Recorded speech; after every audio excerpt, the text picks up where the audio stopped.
Who knows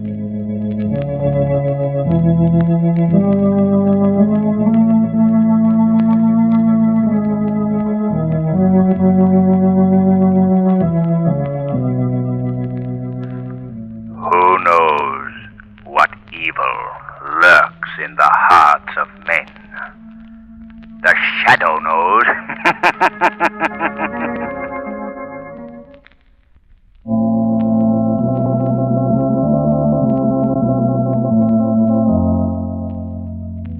The Shadow, mysterious character who furthers the forces of law and order, is in reality Lamont Cranston, wealthy young man about town.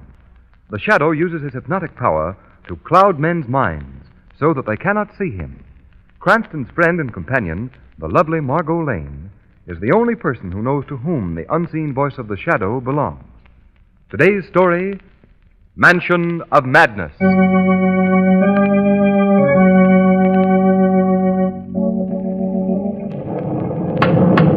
Hello in there. Hello? Is anybody home? Well, you didn't expect there would be, did you, Lamont? We didn't think we saw a light as we came up the road, Margot. Well, then try again. What in the world is a medieval castle doing in this country, Lamont? Oh, you know how castles get around. Well, I guess it's useless, Margot. No one seems to... Well, at last. Come on, Margot. Ooh. Well, how do you do? You will please come this way. Thank you. Come on, Margot. Lamont, do you see what I hope I don't see? Quiet, Margot. I hope you'll pardon our intruding on you here. We stalled down the road. You will please be seated. Yes. Yes, thank you. As I started to say, we were stalled down the road. I will strike a light. Thank you. Our car was so... Now I will call the master. Thank you. Margot, would you be interested in hearing how we were stalled down You will please be seated. Nice, pleasant little man, wasn't he? Did you see his face? I saw half of it. It's all he has. One side is as flat as a coin. No eye, no ear. Yes, I saw it plainly enough, Lamont. Look at this room. Those old tallow flambeaux on the wall. Everything seems so musty and old. Oh, Lamont, let's get out of here, can we? I don't like this. Careful, Margot. Someone's coming. Look, Margot. Good evening. My man tells me you've had trouble with your car. Yes, we were stuck in the mud up the road a bit. I know this is an awfully late hour. Oh, no apologies, please. It isn't often that visitors come to Balhowden, even by accident. Permit me to introduce myself. I am Caldus Madisol, uncle of Millicent Chantleford, present mistress of Balhowden Castle. On her behalf and on my own, I welcome you. Thank you. Mr. Montesol, Miss Margot Lane. Charmed, Miss Lane. How do you do? Mr. Cranston, Mr. Montesol. How do you do, sir? Delighted, Mr. Cranston. May I ask in what way I can serve you? Well, I'd like very much to use your telephone. I want to call a garage. Telephone? We have no such thing here. No telephone? Nothing new has been put into this castle since it was built in 1640. Nearly 300 years ago. 300 years ago? That's correct. Balhowden was built by Sir Austin Chantleford in the early 16th century. Would you step over here a moment, please? Oh, yes. Yes. Come on, Margot. Yes, Lamont. This is a portrait of Sir Austin. Interesting looking character. He was forced to flee his native land because of political differences. He built this castle in the hope that he could create in this new land a replica of his ancestral estates. And, did he find happiness? Come here to this window. Do you see that tower? It's a bit difficult, surrounded by mist as it is. Right. I don't quite... Oh, yes, I see it. Sir Austin was found hanging by a rope from its rafters. Suicide. Oh, how horrible. There's a superstition that has clung to Balhowden ever since. A superstition? About Sir Austin's death? There are those who claim that the tragedies of Balhowden recur just as they happened originally, right down to the present day. What was that? Oh, now pay no attention, Mr. Cranston. Don't be frightened, Miss Lane. It's a girl. What's wrong with her? Uncle! Millicent, go back to your apartment, child. Millicent. The mistress of Balhowden. Uncle! It's here, Uncle. It's not in my imagination this time. It started in her dressing room. It moved across the east balcony and down the service stairs. You know there's not been a cat in Balhowden since your mother passed on. Only that one, Uncle. That one. Now, Millicent, have you ever seen a cat here? No, but I hear it, Uncle, wailing just as it did when I found poor Mother. Come, my dear, you're frightening our guests. Miss Lane, Mr. Cranston, permit me to present Miss Millicent Chancelford. Miss Chancelford. My dear, we're intruding horribly. Welcome to you both. I hope you won't think me ill-bred. Oh, not at all, Miss Millicent. Miss Lane and Mr. Cranston have had a bit of an accident. They came here for help. An accident? Oh, my dear, you're not hurt? Nothing serious, Miss Millicent. Our car stuck in the mud. We were unable to go any further. Then by all means, you must stay here tonight. Well, that's very kind of you, Miss Millicent, but I think we'll push on to the nearest village. I'm afraid that's not feasible. The nearest house is 10 miles away, well beyond the moor. 10 miles? You couldn't attempt it in this storm. I see only one way out. You must permit us to offer the hospitality of Balhowden. Why, that's very kind of you, but I think... You're most welcome. I'll have my man prepare rooms for you. And it's very late, Millicent. You must be off to bed. Yes, Uncle Caldus. I'm not afraid now that I know there are others in the castle. Good night, Miss Lane. Good night, Mr. Cranston. Good night, Miss Millicent. Good night. I believe I owe you both an explanation. You see, the child had a frightful shock several years ago. A shock? Yes. Her mother was paralyzed during the latter years of her life. Being quite eccentric, she lived here alone, unattended. Millicent was at school in Europe. For many months, Millicent received no answer to her letters. So she came back to Balhowden and found her mother's skeleton in this room. Oh. Seated in a wheelchair, her only companion beside her, a cat. Well, that explains this, the cat thing. Oh, it explains many things, Mr. Cranston. The voices she hears, the departed Chancelford who, in her distorted imagination, returned to Balhowden. Oh, the poor girl. Oh, I'm sure this all must be very trying to you both. I'll hurry Cebu along with your rooms. Make yourselves comfortable. I'll be back directly. Yes, thank you.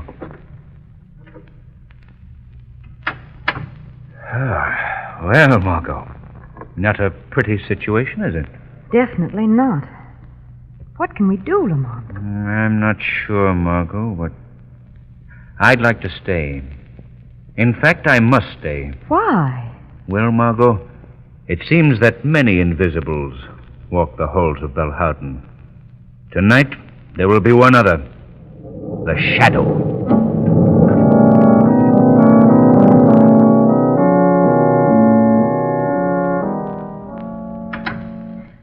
Who's there? Don't be afraid, Miss Millicent.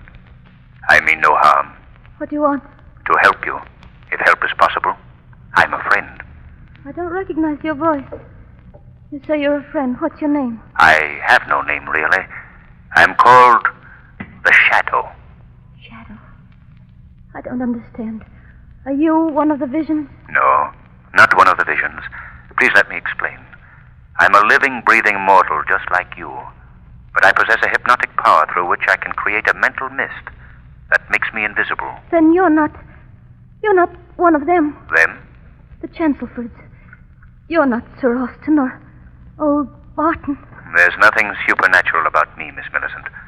These Chancelfords you speak of, they're dead? Oh, yes, but they come back. They come back to Balhowden with every change of the moon. With every change of the moon? Have you seen them? I've seen old Barton. Just as he was the night his Hindu servant threw the knife at his throat and killed him. A Hindu servant, did you Yes. say? Why? Oh, nothing. Tell me about old Barton. Who was he? He was my grandfather. The last male in the Chancelford line. You say he was killed? Yes, it happened on the main staircase. Old Barton had just come from a hunt on the moors with his hounds. Now, tell me exactly what it is you've seen. His murder. Just as it happened 18 years ago. First I hear his hounds howling out there on the moor. Then I hear his footsteps on the stairs. Climbs slowly to the first landing. Then he stops short. His hand goes to his throat. He makes a gurgling sound and turns and topples down the stairs. Has anyone else seen this? Anybody but yourself? No. And nobody believes me either. I don't suppose you do. I believe you're sincere, Miss Millicent. Everybody humors me like I was mad. Siebel was rude enough to smile when I told him about the vulture. Vulture? Oh, of course. You don't know about that. It perches in the tree just outside that window. It comes when old Barton does. Nothing I do will drive him away. It just sits there. Its hollow eyes staring at me, emitting horrible sounds. You're positive you see all this, Miss Millicent? I mean, there could be no mistake. Oh, there, you see, you doubt me also. You said you wanted to help me. How do you think you can? I don't know. I'd hope there might be a way, but frankly, I'm bewildered. I just don't know.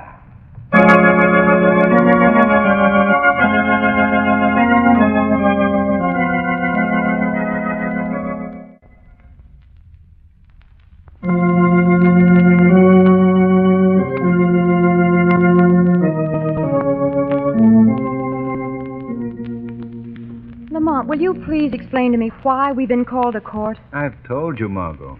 Mr. Montesol has asked us to testify to what we saw and heard that night at Balhowden Castle. But why have we been waiting here all this time? Why can't we just go in and tell what we saw and get out of here? Because the court isn't in session. They've declared a recess. Recess? Oh, ridiculous. Schoolboy stuff.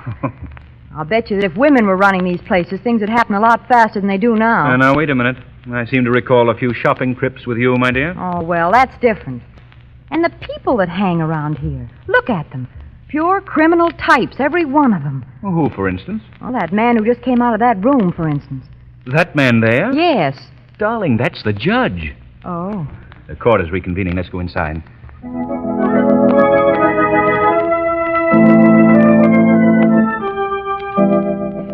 You have heard the testimony of Margot Lane and Lamont Cranston, two unimpeachable witnesses. Lamont, this is horrible. We've been summoned to this courtroom to help send that poor girl to an institution. We couldn't help ourselves, Margot. We had to tell what we saw and heard at Balhowden that night. Oh, poor Millicent. She looks so alone Your Honor, and deserted. it is quite obvious that the defendant, Millicent Chancelford, is of unsound mind. The evidence proves that beyond a question of doubt. My client, Caldas Montesol, has exercised extreme patience in caring for this unfortunate girl. Now he feels that for her own good, she should be placed in an institution where she can receive proper professional attention. That's not so. That's an infernal lie. Millicent's as sensible as anyone in this courtroom. Quiet in the car. Oh, Robert, my darling. Silence. Young man, what is the meaning of this outburst? I'm sorry, Your Honor, but I just couldn't sit here and listen to all these lies any longer. If the court please... just a moment, Counselor. Young man, come up here. Yes, sir. Now, what is your connection with the defendant, Millicent Chancelford? Well, she's the girl I love. The girl I hope to marry. Until her uncle, Mr. Montesol, shut her away from me. Your Honor, this boy is simply a disgruntled, rejected suitor. I demand... Rejected by whom? By Millicent?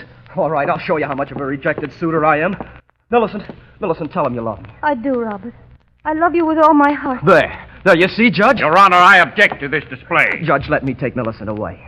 Let me marry her and give her the protection and affection she deserves. Young man, I wish the problem before the court could be settled that easily. If it pleases the court, I would like to proceed with argument on the motion to put this girl in an institution. It pleases the court to recess for 10 minutes. Perhaps we can resume in a more sedate atmosphere. Everyone will stand up as the judge leaves the courtroom. Margot, I have an idea, and I think it can be executed by the shadow.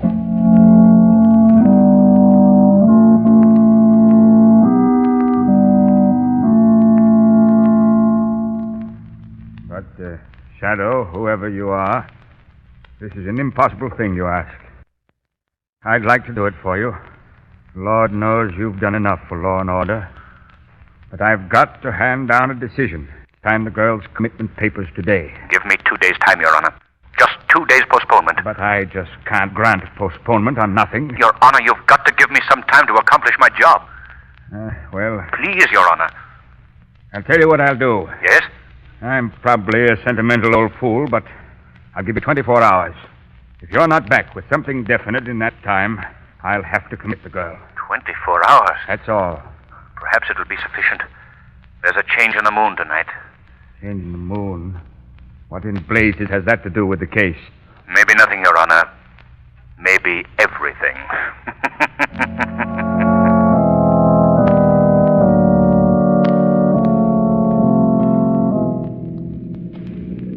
It's funny, Miss Lane, the way things change in just a few hours. Today, when you and Mr. Cranston were testifying, I was sure I could go on hating you both for the rest of my life. We were in a bad spot, Robert. Boy, I'll say. But I can see now just how Montersall made use of your visit to Balhowden. Why, it was the sort of a break he was looking for. Two prominent people like you to bear out his contention that Millicent was mad. Nice fellow, that Montersall. He'd make a nice trophy for a hunting room. Marco, you're incorrigible. Well, say, we're getting near Balhowden. Don't you think we'd better go over what we're expected to do, Mr. Cranston? There's not much to it, Robert. You and Miss Lane will wait in the car. I'll get into the castle somehow. Then I'll open the side door under Millicent's apartment for you and Miss Lane. But we must move quickly before Montersall notices us. It sounds simple the way you tell it, but how are you ever going to do it? I'll let you in on a little secret, Robert. I do it all with mirrors.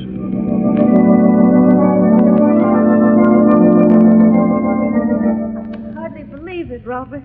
However did you manage to get in here without Uncle Caldas catching you? Now, don't give me the credit, Millicent. Mr. Cranston did it. I don't know how, but he turned the trick. Well, Mr. Cranston, the important thing is you and Miss Lane are here. And you've brought my darling. That's all that counts. Oh, Robert. Darling, I don't know what we're going to do, but... What was that? Listen. The cat. It's here. It's starting again. Now, don't be frightened, darling. You won't face it alone tonight. There's a change in the moon. They'll all be here. Soon old Barton will be coming across the moors with his hounds. The cat is right here in the castle. Oh, yes. It's in Mother's apartment off the east balcony. Mr. Cranston, look. Look. What is it, Robert? There in the tree outside the window. It's a vulture. Vultures? Yes, he's right close to the window. He's almost within reaching distance. Robert, let me have that letter opener. There on the desk. All right, I'll get it for you.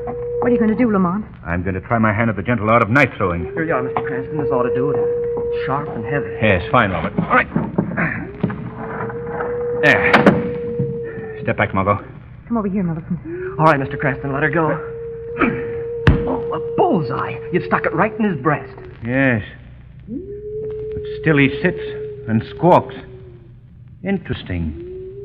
Very interesting. I could have told you. You can't get rid of him. There's nothing you can do. He always waits for old Barton's death. Close the window, Robert. Shut him out. No, wait.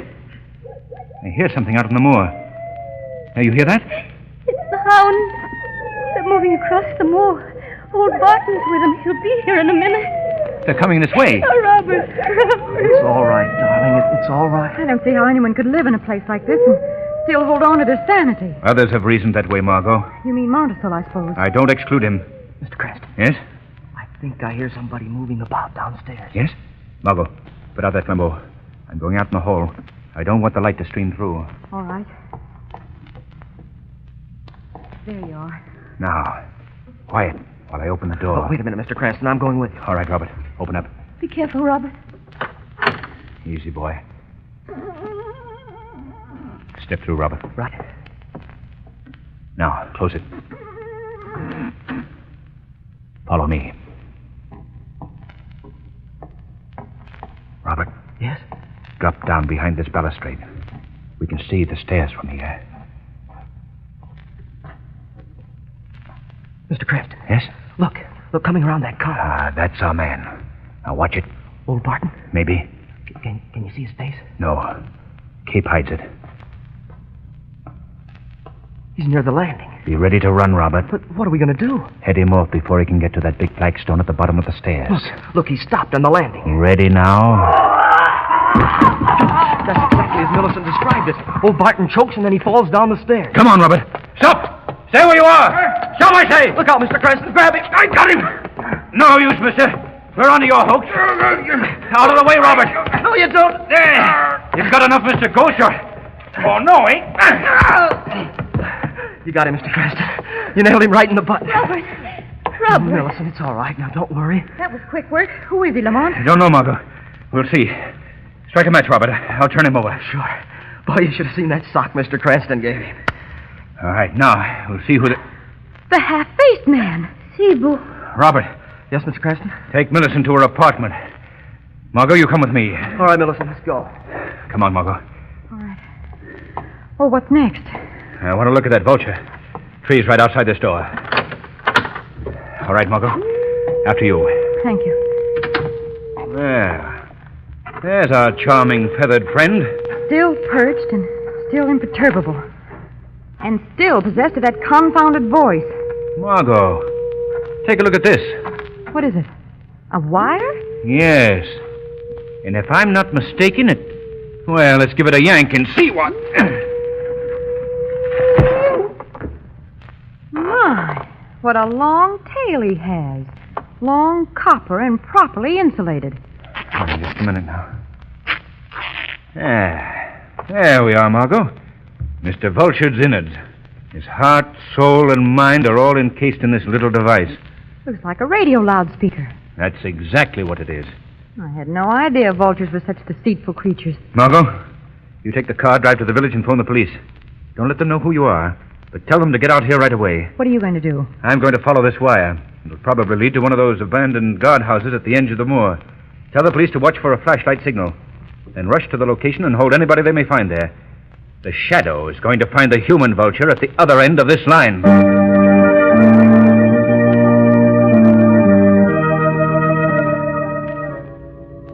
All right, Stevenson. The vulture once more. Longer this time. Let's see Boo's signal to take it down and bring it in. Okay, Monteso. Here goes. Fine. We can disconnect that microphone now. Don't you want me to do the hounds again? Yes, of course. Make it sound as if they're coming back across the moor. Go ahead, the speaker's open.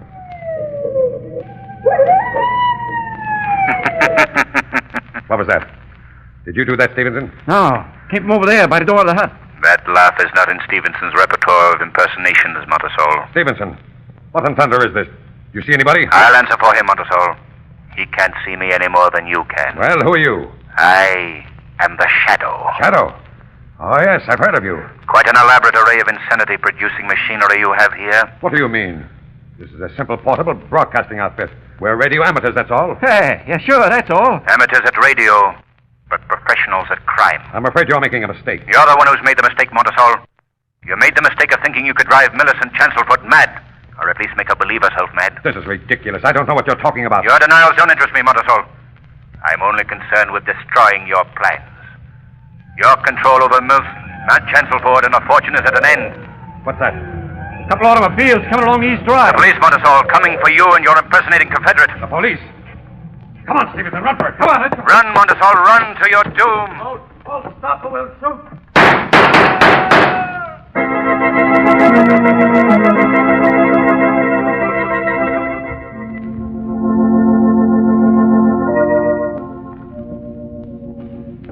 Yeah, the old castle looks a lot different than it did the first time we came here, eh, Margot? So glad those kids are getting married. She looks very lovely in that wedding gown, doesn't she? Say, are you listening to me? Yes. Yes, I was just thinking. What about? What would happen if you were ever married? Now, Margot. Oh, don't be alarmed, Lamont. This is pure supposition. I was just thinking of you walking up the aisle just as Robert is now. Yes? Ready to take the sacred vows that would endure for the rest of your life. Yes, Margot. And then all of a sudden, somebody would shoot the best man, the minister would fall down poisoned, and the bridesmaid would be stabbed, and you'd be off again on another case that would bust up the whole darn thing.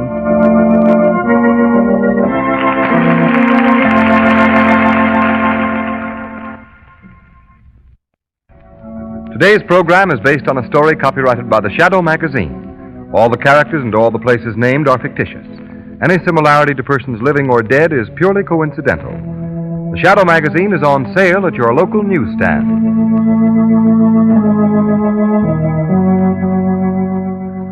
The weed of crime bears bitter fruit. Crime does not pay. The Shadow knows.